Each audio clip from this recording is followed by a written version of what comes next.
My hands wouldn't stop trembling as I held that lawyer's letter.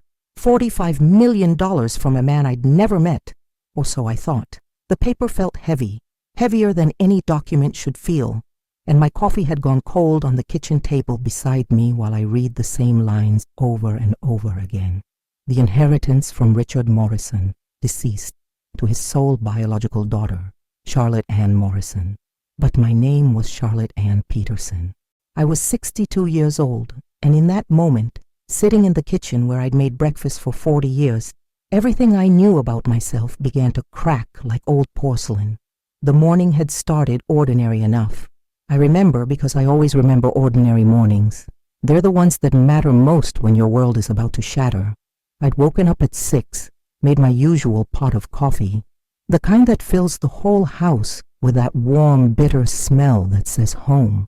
My husband Tom was already out in the garden, tending to his tomatoes the way he does every spring morning, and I could hear the distant sound of his humming through the open window. 40 years of marriage teaches you the melody of someone's happiness. I'd buttered my toast, settled into my favorite chair, the one with the worn cushion that fits my back just right, and that's when the doorbell rang. A young man in a gray suit stood on my porch, professional and polite, asking if I was Charlotte Ann Peterson, born March 15th, 1963.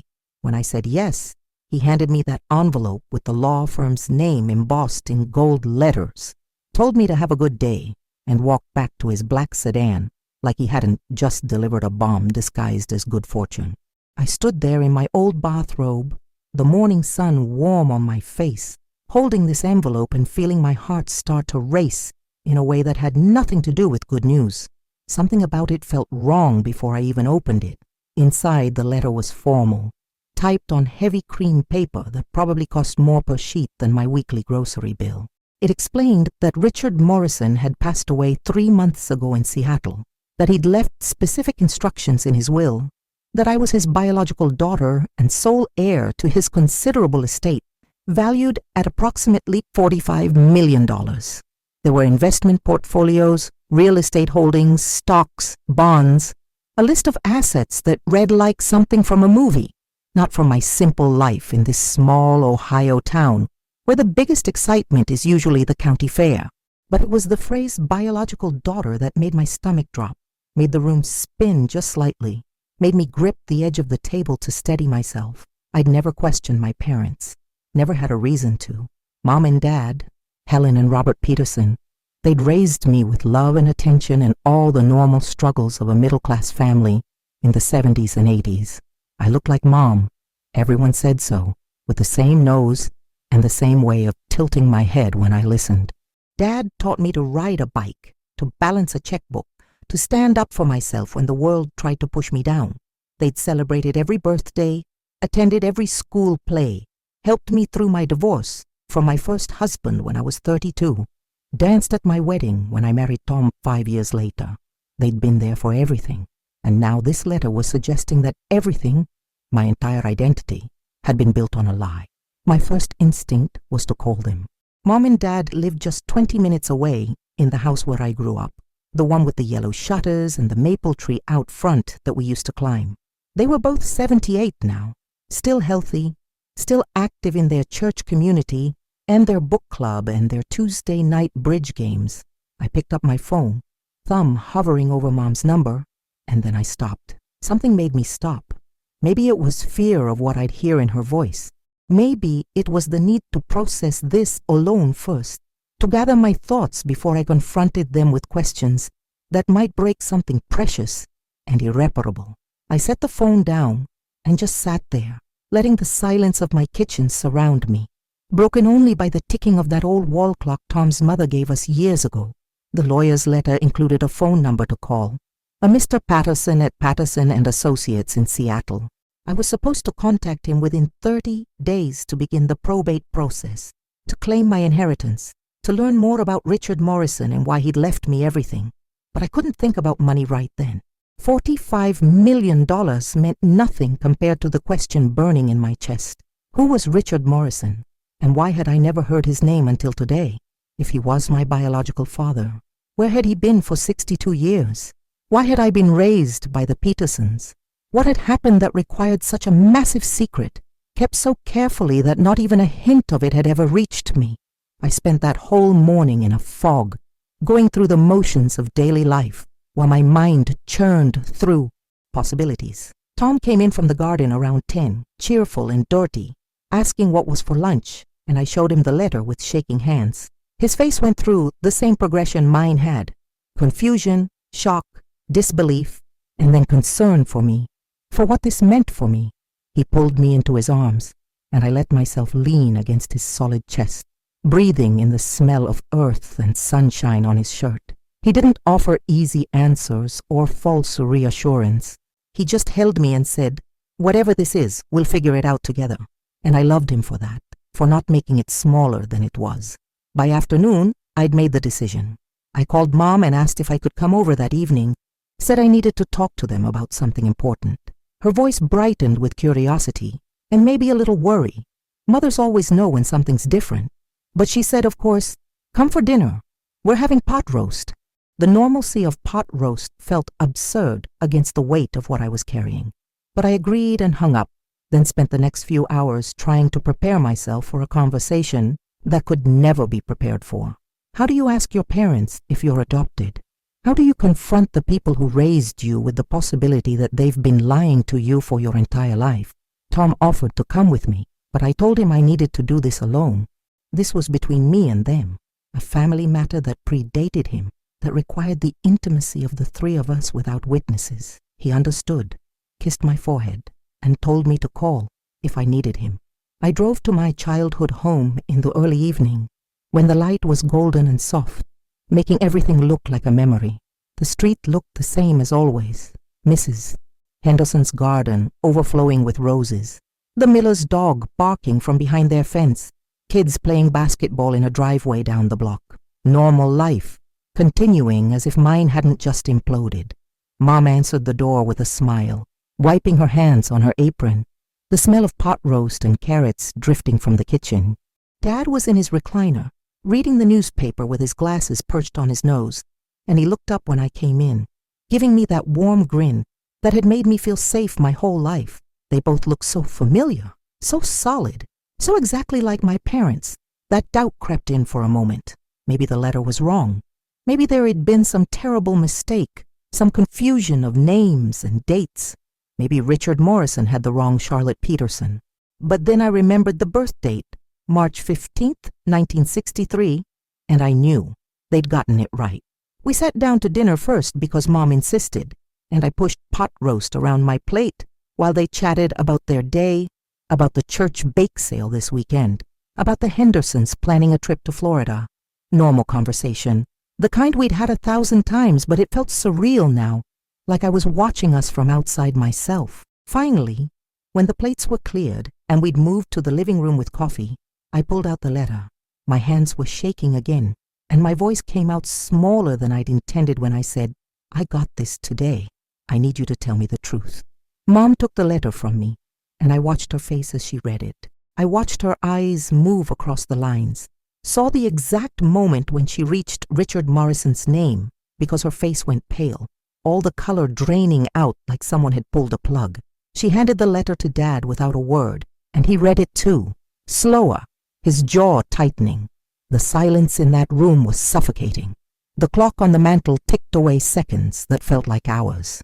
Outside, a car drove past, its headlights sweeping across the wall, and my parents, the people I'd trusted most in the world, sat there looking guilty. Dad was the one who finally spoke, setting the letter down on the coffee table between us like it might explode if handled wrong. He said, "We were going to tell you." His voice was rough, defensive. We were waiting for the right time, and I felt something hot and sharp rise in my chest. Anger, betrayal, hurt, all mixed together into something that made my next words come out harsh. 62 years, I said. You had 62 years to find the right time. When exactly were you planning to tell me I was adopted? That my entire life has been based on a lie? Mom started crying then, soft tears running down her cheeks, and Dad reached over to take her hand. That gesture, that protective instinct, made me feel even more like an outsider. They were a unit, and I was the person they'd kept secrets from. Mom's voice shook when she spoke, but there was something else in it too. Defensiveness. Justification. We didn't lie, Charlotte. We are your parents. We raised you, loved you, gave you everything we had. Biology doesn't change that. And technically she was right, but it felt like splitting hairs when my whole sense of self was crumbling. I forced myself to stay calm, to push past the emotion and get to the facts. Who was Richard Morrison? Why was I adopted? What happened? And slowly, piece by piece, they told me a story I'd never known, a story that had been locked away for more than 6 decades. Richard Morrison had been young when he got my birth mother pregnant, just 23, fresh out of college, working his first job in finance in Seattle. My birth mother, whose name was Elizabeth Carter, was 21, a secretary in the same building.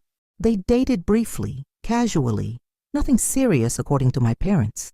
When Elizabeth found out she was pregnant, Richard had panicked. This was 1963, Mom said, wiping her eyes with a tissue Dad handed her. Things were different then. Having a baby out of wedlock was shameful, scandalous. Richard wasn't ready to be a father. He had career ambitions, plans that didn't include a wife and child. He offered Elizabeth money for an abortion, but she refused.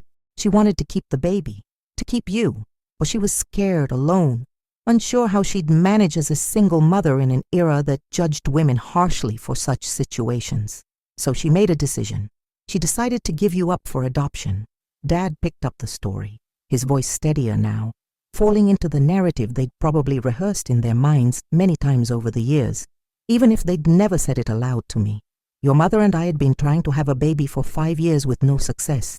We'd been through tests, treatments, everything the doctors could offer back then, and nothing worked. We were heartbroken, desperate to be parents. When the adoption agency connected us with Elizabeth, it felt like a miracle. You were born on March 15th, and we brought you home 3 days later. You were so tiny, so perfect. We fell in love with you the instant we saw you. But what about Richard Morrison, I asked, needing to understand his role in all this. If he didn't want me, why did he leave me $45 million? Dad's expression darkened slightly and Mom looked away. That's where the story got complicated, Dad said. Richard had insisted on complete anonymity in the adoption. He didn't want any contact, any connection. He signed away all parental rights, and according to the agreement, his identity was sealed. Elizabeth agreed to it because she wanted you to have a stable home, and we could provide that. We promised to love you as our own, and we did. We do. The financial aspect was particularly striking. Richard had established a trust fund at the time of my adoption, not for me, but as a one-time payment to Elizabeth for her medical expenses, and to ensure she was cared for after giving me up. It was substantial for 1963, around $50,000, which Elizabeth used to relocate to California and start a new life. She'd apparently died in a car accident when I was 8 years old, something my parents had known but never told me, because they didn't want me to grieve for a stranger or feel conflicted about my identity. They'd made so many decisions on my behalf, all with good intentions, all building this elaborate fiction of normalcy. But Richard Morrison had apparently carried guilt for the rest of his life, according to what my parents had learned through the lawyer's office after his death, because they'd been contacted too, as my legal parents. Richard had never married, never had other children. He'd built a financial empire, made millions through savvy investments in real estate, and lived alone in a penthouse in Seattle. He'd hired private investigators over the years to check on me, to make sure I was safe and happy, but he'd never reached out directly. He'd honored the adoption agreement, maintained his distance, but he'd never forgotten me. And when he died of a heart attack at 76, alone in his apartment with no family to notify, his will revealed the truth, that his entire estate was to go to his biological daughter, Charlotte Ann Morrison, now Peterson. The revelation that he'd been watching me from afar, knowing about my life while I knew nothing of his, felt invasive and sad at the same time. I thought of all the moments he might have known about. My high school graduation, my first wedding, the birth of my own children, my grandchildren. Had he seen photos, read reports, known that I'd become a teacher, that I loved gardening, that I volunteered at the animal shelter? The thought of this stranger knowing my life while remaining unknown to me created a hollow ache in my chest. I looked at my parents, these people who'd raised me, who'd lied to me by omission for 62 years, and I didn't know what to feel. Part of me understood their reasoning. Adoption was different back then, surrounded by secrecy and shame. They probably believed they were protecting me, giving me the gift of a normal childhood unburdened by questions of identity and belonging. But another part of me felt betrayed, robbed of the choice to know my own history. What else hadn't they told me? What other secrets were buried beneath the surface of our family story? Mom reached for my hand, her fingers cold and trembling. "I'm sorry, Charlotte. We thought we were doing the right thing. Every choice we made was out of love, and I wanted to believe that, wanted to accept it and move forward. But the hurt was too fresh, too raw." I pulled my hand away, not cruelly but firmly, establishing a boundary I'd never needed before. "I need time," I said, standing up. "I need to process this." And I left, walking out of that familiar house into the cool evening air, feeling like I was walking away from my entire past. The drive home was a blur. Tom was waiting for me, and I collapsed into his arms and cried, deep, gut-wrenching sobs that came from some primal place of loss. I was grieving, I realized, grieving for the father I'd never known, for the mother who'd given me away, for the version of myself that had existed just 24 hours ago. That Charlotte had been certain of her place in the world, certain of her story. This Charlotte, the one standing in her kitchen at 62 years old, didn't know who she was anymore. Over the next few days, I contacted Mr. Patterson in Seattle. His voice on the phone was professional but kind, and he explained the process of claiming the inheritance, the documentation I'd need to provide, the timeline for probate. He also offered to send me information about Richard Morrison, photos, letters he'd written but never sent, details about his life. I said yes, wanting to know this man who'd created me and then spent a lifetime watching from the shadows. When the package arrived a week later, I sat on my couch with Tom beside me and opened it with shaking hands. Richard Morrison had been handsome in a sharp, refined way. The photos showed a serious man with dark hair that later turned silver, deep-set eyes that looked intelligent and sad, and a wardrobe that spoke of wealth and taste. There were pictures of him in his 20s, around the time I was born, looking young and uncertain. Photos from his 30s and 40s showed him becoming more polished, more successful, but somehow more alone. The later photos, from his 60s and 70s, captured a man who'd aged well but whose eyes carried a weight of regret. The letters were harder to read. He'd written to me over the years, dozens of letters he'd never sent, chronicling his life and his thoughts about me. In one dated from my 10th birthday, he wrote about seeing a photo of me from the private investigator and noticing that I had his mother's smile. He wondered if I was happy, if the Petersons were good to me, if I ever thought about where I came from. In another letter, written when I was 25 and getting married for the first time, he wrote about his own inability to commit, his fear of intimacy that had kept him isolated. He wrote, "I hope you've learned to love better than I have. I hope you've built the family I was too afraid to build." Reading those letters, I began to understand him as a real person, not just a name on a legal document. He'd been flawed, driven by ambition and fear, but not heartless. He'd cared about me in his limited way, even if that caring was expressed only through surveillance and money. The final letter in the collection was dated just 2 weeks before his death, as if he'd known somehow that his time was running out. In it he wrote, "Charlotte, I don't know if you'll ever read this, if you'll ever know who I am, but I want you to understand that giving you up was the biggest mistake of my life. I thought I was choosing freedom, success, a life unburdened by responsibility. Instead, I chose loneliness. I built an empire with no one to share it with. I hope my money can give you opportunities I never gave you myself. I hope you can forgive a coward who loved you from a distance because he didn't know how to love you up close." That letter broke something open in me. I cried for him then, for this man I'd never met, for the relationship we'd never had. I cried for the life he'd lived, so successful on paper but so empty in reality. And I cried for myself, for the confusion and pain of learning that my origin story was so much more complicated than I'd ever imagined. Tom held me through it all. This man who'd loved me for 30 years without reservation, proving that family isn't just about blood, it's about choice, commitment, showing up day after day.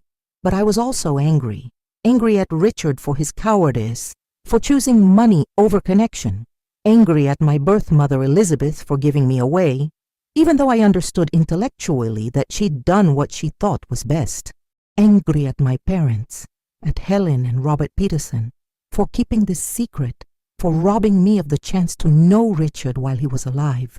If they'd told me at 18, or 25, or even 40, maybe I could have reached out to him. Maybe we could have built something, even if it was small and awkward and complicated. But they'd decided for me, and now it was too late. Richard Morrison was dead, and all I had were letters and money and questions that would never be answered. I didn't talk to my parents for 3 weeks. They called repeatedly, left voicemails that I didn't return. Mom's messages were apologetic and pleading. Dad's were shorter, stiffer, tinged with defensiveness. I knew I was hurting them, but I needed space to sort through my feelings without their justifications clouding my judgment. Tom supported my decision, though he gently reminded me that they weren't getting any younger, that someday I might regret this distance. But I wasn't ready yet. The wound was too fresh. During those weeks, I learned everything I could about Richard Morrison. Mr. Patterson sent me files about his business dealings, his properties, his charitable contributions. Richard had been brilliant with money, turning modest investments into millions through careful strategy and risk-taking that somehow always paid off. He'd owned properties in Seattle, San Francisco, and New York, all of which were now technically mine. He donated generously to education causes, particularly scholarships for single mothers returning to school. That detail felt significant, like he was trying to atone for what he'd done to Elizabeth, to me. I also learned that Richard had kept tabs on me through entirely legal means: public records, school newsletters, social media in later years. It wasn't stalking exactly, but it was obsessive attention from someone who'd officially relinquished all rights to know me. The investigators' reports were thorough.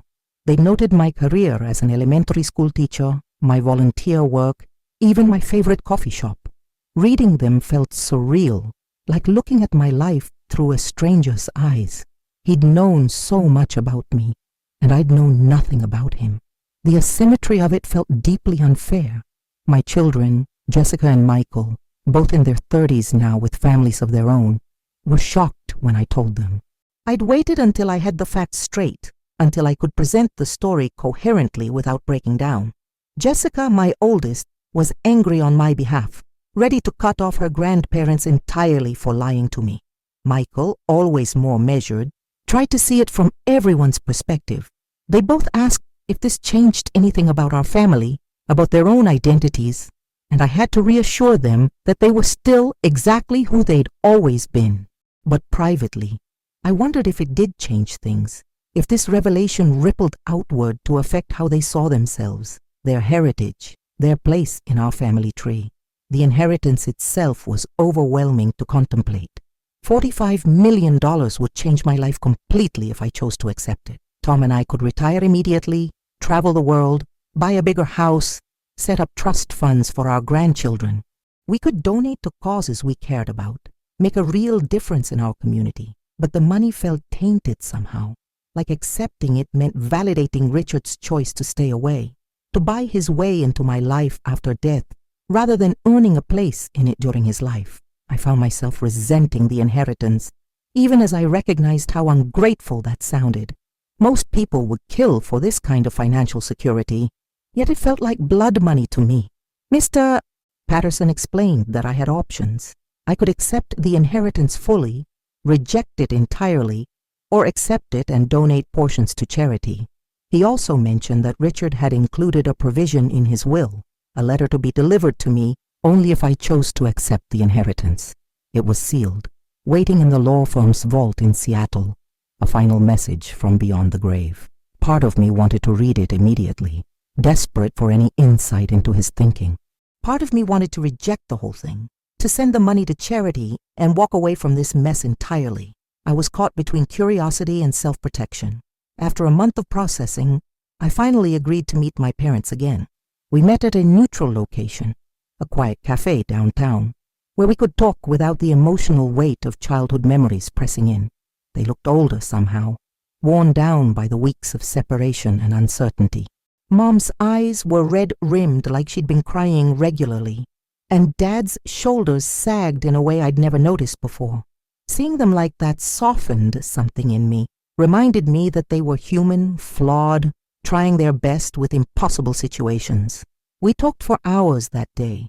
They explained their reasoning again, but this time I pressed harder, asking the questions I'd been too shocked to ask before. Why hadn't they told me as a child? Dad said they'd been advised by the adoption agency to wait, to let me grow up secure in my identity first. Why not when I became an adult? Mom said they'd meant to, kept meaning to, but years passed, and it became harder, not easier. The longer they waited, the bigger the lie grew, until it seemed impossible to unwind without destroying everything. By the time I was 30, 40, 50, the truth felt like it would only cause pain with no benefit. They'd convinced themselves that I was happy not knowing, that ignorance was truly protecting me. I asked the question that had been eating at me. Had they known Richard was watching me? Did they know about the private investigators, the reports, the photos? Mom shook her head. They'd lost contact with Richard after the adoption was finalized. They'd known nothing about his continued interest until Mr. Patterson contacted them after his death. That, at least, was some relief. They hadn't been complicit in his surveillance. They'd simply tried to give me a normal life, severed from the complications of my biological origins. But I also told them how much their secrecy had hurt me, how it had shaken my trust not just in them, but in my understanding of reality itself. If they could hide something this fundamental for 62 years, what else might be hidden? What other truths might be waiting to surface? Mom reached across the table and took my hand, and this time I let her. "I'm sorry," she said again, but with more acceptance of wrongdoing, less defensiveness. "We made mistakes. We let fear guide us when we should have trusted you with the truth. Can you forgive us?" Forgiveness isn't a switch you flip. It's a process, a gradual rebuilding of trust. I told them I needed more time, that I couldn't just pretend the last month hadn't happened, but that I wanted to work toward healing. They were still my parents, still the people who'd bandaged my skinned knees and helped with my homework and held me when I cried over heartbreak. Biology didn't erase 40 years of shared history, but the relationship was different now, would always be different. There was a before and an after, and we were living in the after. I also made a decision about the inheritance. I would accept it, but with conditions. I would read Richard's final letter, try to understand him fully, but I wouldn't let the money change who I was fundamentally. Tom and I would continue living simply, in the house we loved, with the life we'd built. We'd use some of the money for ourselves and our family, paying off mortgages, funding education, ensuring security, but the bulk of it would go to causes that mattered: scholarships for adopted children searching for their biological families, support for single mothers, programs that helped people in situations like Elizabeth's and Richard's had been. I would turn Richard's guilt money into something positive, something that actually helped people, instead of just sitting in accounts, accumulating more wealth. When I flew to Seattle to sign the paperwork and retrieve Richard's letter, Tom came with me. The law office was impressive, all glass and steel overlooking Puget Sound, the kind of place that dealt with serious money for serious people. Mr. Patterson greeted us warmly, walked us through the documents that transferred Richard's estate to me, and then handed me a cream-colored envelope with my name written in elegant handwriting on the front. My hands shook as I took it. This final communication from the father I'd never known. Tom and I went to a quiet park by the water to read it. I sat on a bench overlooking the sound, seagulls crying overhead, and opened the envelope carefully. Richard's handwriting was precise, controlled. The letters formed with care. The letter was 3 pages long, and I read it slowly, letting each word sink in. He started by apologizing, not defensively, but with full acknowledgement of his failures. He wrote that he'd been a coward, ruled by ambition and fear of vulnerability, unable to see what truly mattered until it was too late. He explained that he'd watched me from afar, because he couldn't bear to cut himself off completely, but that he'd lacked the courage to introduce himself, to risk rejection, or disrupt the life I'd built. He wrote about his loneliness, his regrets, the way he'd let work fill the void where family should have been. Then he wrote something that caught my breath. He said, "I don't expect you to mourn me, Charlotte. You don't know me, and that's my fault entirely. But I want you to know that my life had one redemption. Knowing you existed, seeing the good person you became, watching you build a family with love and commitment that I couldn't manage. You became everything I wasn't, and I'm proud of you, even though I have no right to that pride. My only request is that you use this money to be happy, to be free, to give your children and grandchildren opportunities I never gave you. Don't waste your life accumulating wealth like I did. Spend it. Enjoy it. Love openly. Be the person I should have been." The letter ended with a simple statement. "I'm sorry I wasn't brave enough to be your father, but I hope this money can be my small way of taking care of you now." He signed it simply Richard. I cried there on that bench overlooking the Seattle waterfront, tears streaming down my face while Tom rubbed my back in slow circles. I cried for Richard Morrison, for the wasted potential of a relationship we never had. I cried for Elizabeth Carter, the young woman who'd given me up hoping I'd have a better life. I cried for Helen and Robert Peterson, who'd loved me but made mistakes. And I cried for myself, for the complexity of my story, for the way it refused to be simple or clean or easy to categorize. But gradually, as the tears slowed and the sun broke through Seattle's famous clouds, I felt something shift. This story, my story, was messy and painful and full of flawed people making imperfect choices.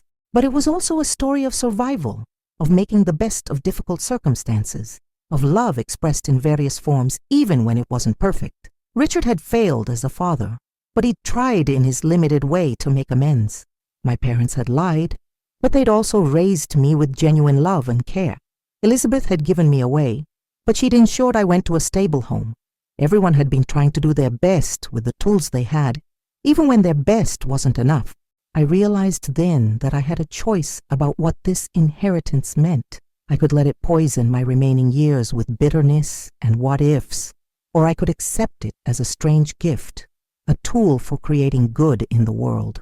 Richard Morrison couldn't be my father now. He was gone, and that chance had passed. But his money could fund scholarships for kids trying to find their roots, could support adoption services that prioritize openness and honesty, could help women in crisis make informed choices about their futures. I could turn his failure into something meaningful. Flying home to Ohio, I felt lighter somehow, like I'd set down a burden I hadn't realized I'd been carrying. Tom held my hand during the flight, and we talked about what we'd do next, how we'd restructure our lives with this new financial reality, how we'd handle family dynamics going forward, how we'd make sure this inheritance became a blessing rather than a curse. We decided to keep our house, the one we'd lived in for 30 years, because it held our memories and our history.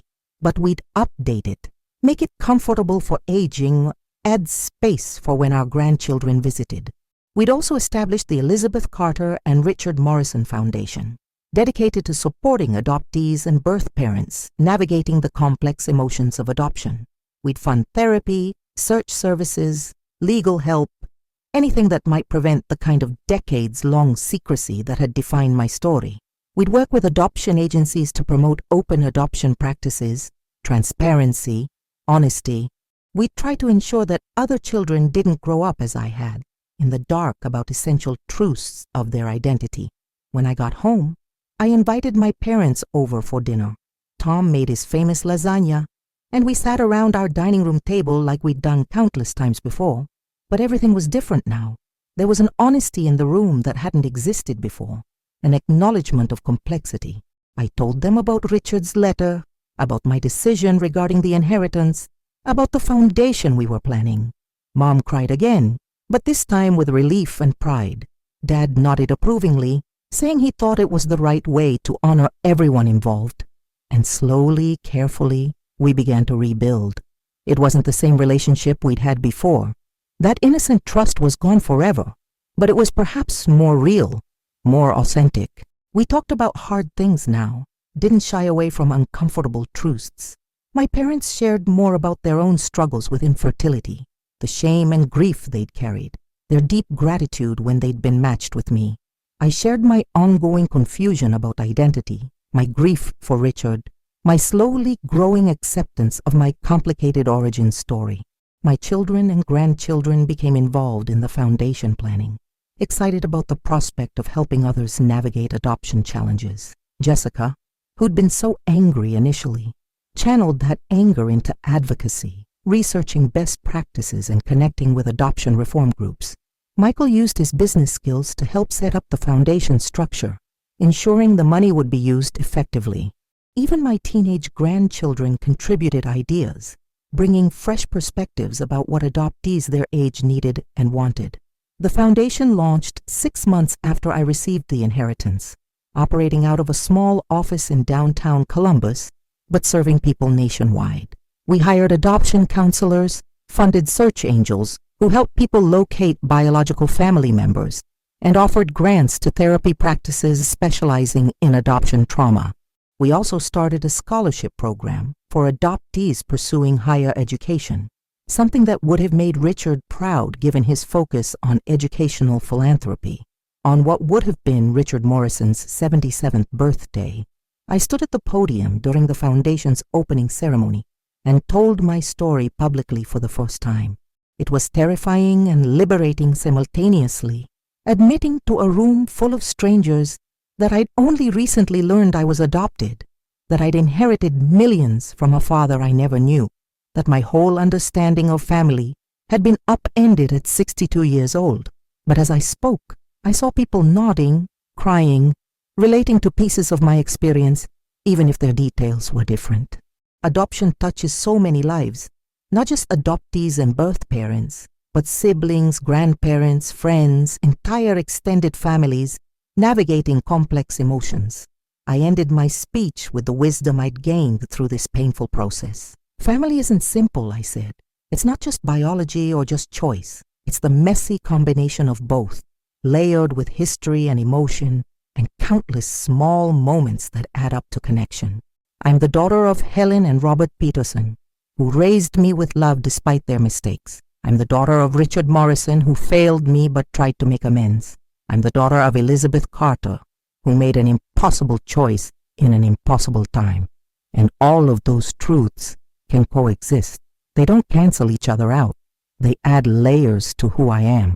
The applause that followed was more than just polite recognition.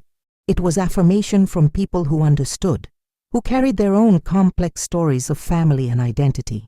After the ceremony, multiple people approached me to share their experiences. Adoptees who'd found biological parents, birth parents who'd given up children, adoptive parents struggling with openness. Each story was unique, but they all shared common threads of love, loss, hope, and healing. I realized this foundation wasn't just my legacy. It was Richard's redemption and my parents' opportunity to support something they should have advocated for all along. My relationship with my parents continued to evolve. We established new patterns, new traditions that acknowledged our history while moving forward. They attended foundation events, volunteering their time, meeting the people we were helping. I saw them genuinely try to understand why transparency mattered, why secrets, even well-intentioned ones, could be harmful. Mom joined a support group for adoptive parents, learning from younger generations who'd chosen open adoption from the start. Dad contributed his accounting skills, helping manage the foundation's finances, and gradually, over months that became years, the sharp edge of my betrayal softened. I began to see my parents not as liars, but as products of their time, people who'd done what they thought was right based on the information and cultural norms they had. That didn't excuse the secrecy, but it provided context. I learned to hold two truths simultaneously, that they'd wronged me by keeping the secret, and that they genuinely loved me. Both were real. Both mattered. On my 65th birthday, 3 years after receiving that life-changing letter, my entire family gathered for a celebration. My parents were there, older and frailer but still present. Tom was there, my constant support through every storm. My children and grandchildren filled the house with noise and laughter, and on the mantel, I'd placed a photo I'd found in Richard Morrison's effects, a picture of him as a young man, smiling uncertainly at the camera. Next to it was a photo of Elizabeth Carter that the private investigator had obtained, showing a pretty young woman with dark hair and my eyes. Looking around that room full of people I loved, people who loved me, I realized that Richard had been right in his final letter. The money he'd left me had bought freedom, not from work or responsibility, but from the narrow definition of family I'd grown up with. It had forced me to expand my understanding, to recognize that family could be complicated and beautiful simultaneously. My story wasn't the tidy narrative I'd believed for 62 years, but it was richer for its complexity. As we ate cake and the grandchildren played in the yard, I thought about how much had changed since that morning when the lawyer had appeared on my doorstep. I'd gained millions of dollars, but lost my certainty about who I was. I'd discovered a father I'd never known and mourned him more deeply than I'd expected. I'd confronted my parents and rebuilt our relationship on more honest ground. I'd learned that identity isn't fixed. It's fluid, capable of incorporating new information and adjusting without breaking completely. The foundation continued to grow, helping hundreds of people navigate their own adoption journeys. We heard stories of joyful reunions and painful rejections, of biological families reconnecting and adoptive families supporting those connections.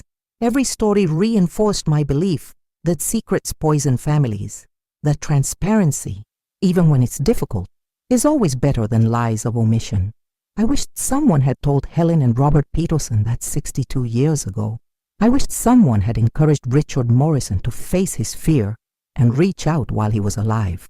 But wishing couldn't change the past, only inform the future. Sometimes, late at night when Tom was asleep beside me, I think about what might have been. If my parents had told me at 18 that I was adopted, would I have searched for Richard? If I'd found him in his 40s or 50s, could we have built a relationship? Would knowing Elizabeth's story earlier have changed how I saw myself? The what-ifs were endless and ultimately pointless, but they visited me in quiet moments, ghostly possibilities that could never be tested.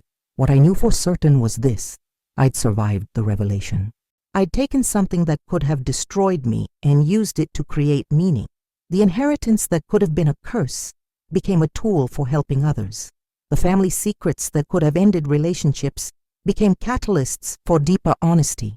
The father I never knew became a lesson in what not to do, a cautionary tale about letting fear win. And I became more complete somehow, not because I'd gained information about my biology, but because I'd learned to hold complexity without needing simple answers. My parents passed away within 6 months of each other when I was 68. Dad went first, quietly in his sleep after a short illness. Mom followed half a year later, her heart giving out, broken, I think, by losing her partner of 57 years.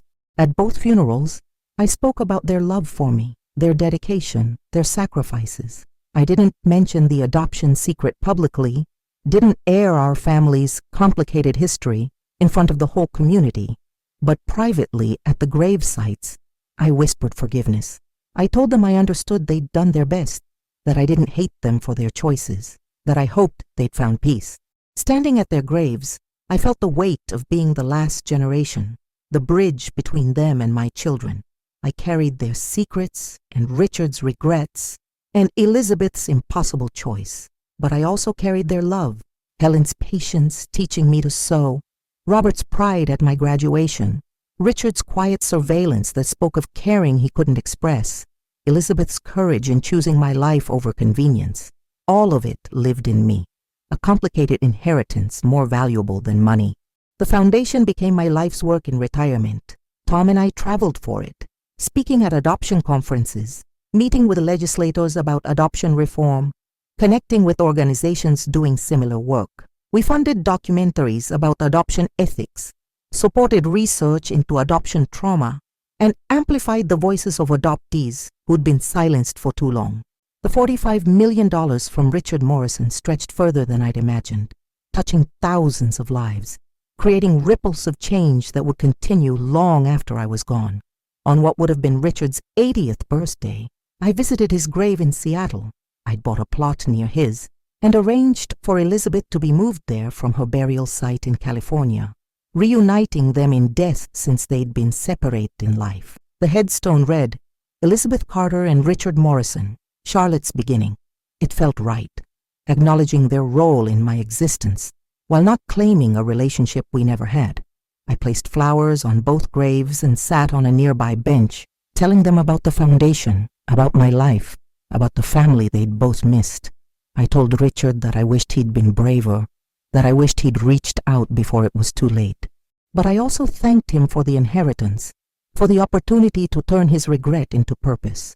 I told Elizabeth that I understood her choice better now, having raised my own children and knowing the fierce love that makes you want the best for them, even at personal cost. I didn't know if I forgave them exactly. Forgiveness implies they'd wronged me, and I wasn't sure they had.